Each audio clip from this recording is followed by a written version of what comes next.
Imagine this, you're out at sea, alone on a small vessel, and suddenly your boat stops working. What would you do? This is a scenario no one wishes to find themselves in. The vast expanse of the ocean, the deafening silence, only broken by the waves, and the sense of uncertainty can be overwhelming. But it's in these very moments that our survival instincts kick in. And to ensure they do, it's essential to be armed with knowledge and preparedness. In the course of this video, we'll walk you through a set of steps you can take when faced with such dire straits. We'll talk about the importance of maintaining your cool in the face of adversity. We'll discuss how to send out distress signals to alert rescue teams, how to ration your supplies to last until help arrives, and how to navigate your way back to land. Don't panic. This video will guide you through a step-by-step survival guide for such a situation. First and foremost, maintaining your calm is crucial. Now, that may seem easier said than done, especially when you're stranded in the middle of the ocean with a boat that's decided to take an unplanned hiatus, but hear me out. Your mind is a powerful tool, and how you choose to apply it in this situation will greatly influence your chances of survival. Let's talk about stress. Stress is a natural response to dangerous situations. It's your body's way of saying, hey, something's not quite right here. But too much stress, especially in a survival scenario, can cloud your judgment and lead to panic. And panic, my friends, is not a good co-captain. So, how do we keep our cool when we're adrift at sea? The answer lies in the power of deep breathing. It's a simple technique that you can use to help regulate your body's stress response. When you're feeling anxious or overwhelmed, take a moment to pause. Close your eyes, if it helps. Now take a deep breath in through your nose, hold it for a count of 4, then exhale slowly through your mouth. Repeat this process a few times until you start to feel calmer. Focusing on the task at hand is another way to keep your mind from spiraling into panic. Whether it's fixing the engine, rationing supplies, or figuring out a way to signal for help, having a specific goal can provide a sense of purpose and direction. It's like the old saying goes, when you're going through hell, keep going, and remember, it's okay to feel scared. That's a perfectly normal reaction to being stranded at sea, but don't let your fear control you. Instead, use it as a motivator. Use it to fuel your determination to survive and get back to land. Remember, a clear mind is your best tool for survival. So take a deep breath, focus on the task at hand, and let's get you back to civilization. Now that you've managed to stay calm, it's time to signal for help. In the vast expanse of the sea, one of the most effective ways to get noticed is by sending out distress signals. There are a variety of methods to do this, some more high-tech than others, but all with the same goal: to catch the eye of a passing ship or aircraft. If you're lucky enough to have flares on board, these can be an incredibly effective way to signal for help. When ignited, they produce a bright, intense light that can be seen for miles around, especially at night. But remember, use them judiciously, as you never know how long you might be stranded. Mirrors can also be a lifesaver in a survival situation. By reflecting the sun's rays, you can create a flash of light visible from a considerable distance. The key here is to aim the reflection towards the horizon where it's most likely to be noticed. Radios, if available, can be invaluable. Tune into the emergency frequency and send out a distress call. Remember to clearly state your location, if known, and the nature of your emergency. And don't forget the universal SOS signal. 3 short signals, 3 long signals, and 3 short signals again. This is universally recognized as a call for help. However, if you don't have any of these tools at your disposal, don't despair. Simple gestures like waving a piece of cloth or creating large symbols in the sand can also attract attention. The key is to make your signal as large and as noticeable as possible. In the midst of adversity, it's essential to remember that help may not come immediately. Patience is crucial, and so is persistence. Keep signaling, keep hoping, and keep surviving.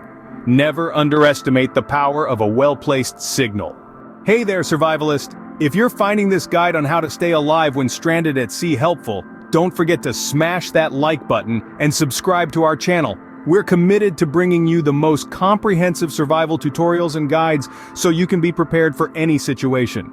Remember, knowledge is the key to survival. So stick around, we have more life-saving tips coming up next, and while you're at it, share this video with your friends. You never know, it might just save a life. While waiting for help, it's important to ration your supplies. Now you might be wondering, why ration? Well, let's put it this way, you're stranded at sea and your supplies are limited. They're your lifeline. How you manage them could mean the difference between life and death. First things first, water. It's your body's most essential need. You can survive weeks without food, but only a few days without water.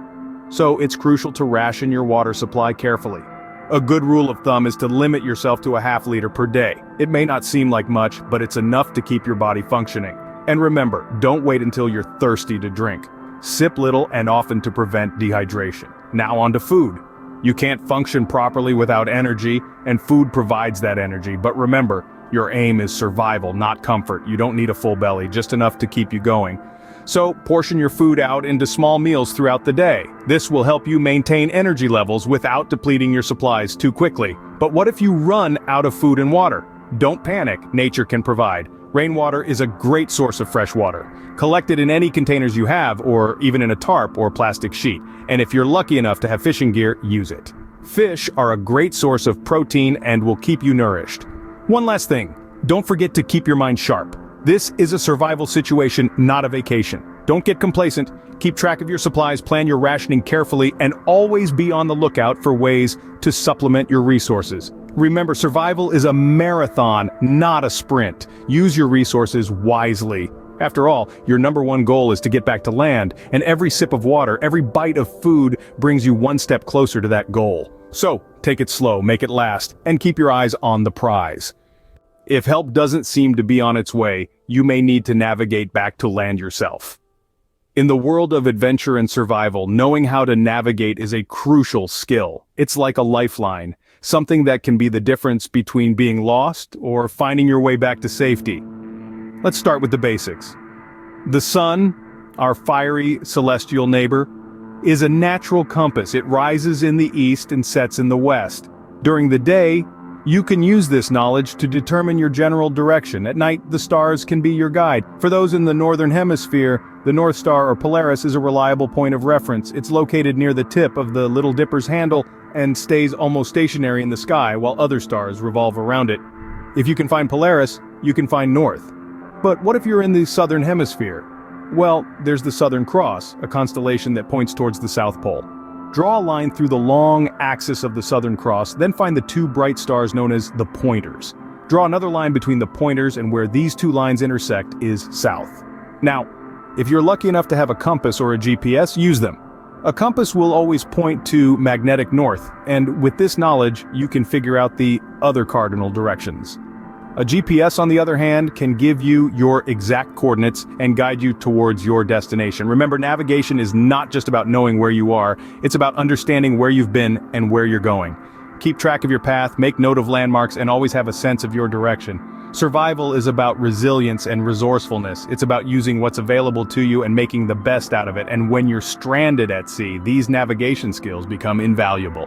With these skills, you can find your way back to civilization. So what's the game plan if you're stranded at sea on a small vessel? Let's recap this aquatic survival guide. First and foremost, remember to keep your cool. Panic is the enemy in any survival situation. Take deep breaths, assess your surroundings, and focus on the task at hand. Next, signaling for help is crucial. Use whatever you have, from flares to mirrors, to attract attention from passing boats or planes. If you have a radio, know the universal distress signal, SOS. Thirdly, ration your supplies. Even if you have plenty of food and water, it's essential to conserve. You never know how long you'll be out there. Finally, finding your way back to land, use the sun, stars, and even the direction of the waves to navigate. If you have a compass, even better. Remember, knowledge is power. Stay prepared, stay calm, and you will survive.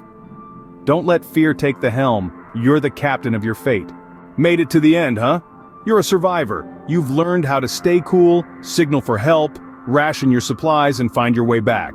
Remember, you're the captain of your fate. Stay prepared, stay calm, and you will survive. The sea can be a cruel mistress, but with knowledge and preparation you can outsmart her. Don't forget to like, subscribe, and share this video with your fellow adventurers. Keep sailing on, brave explorers.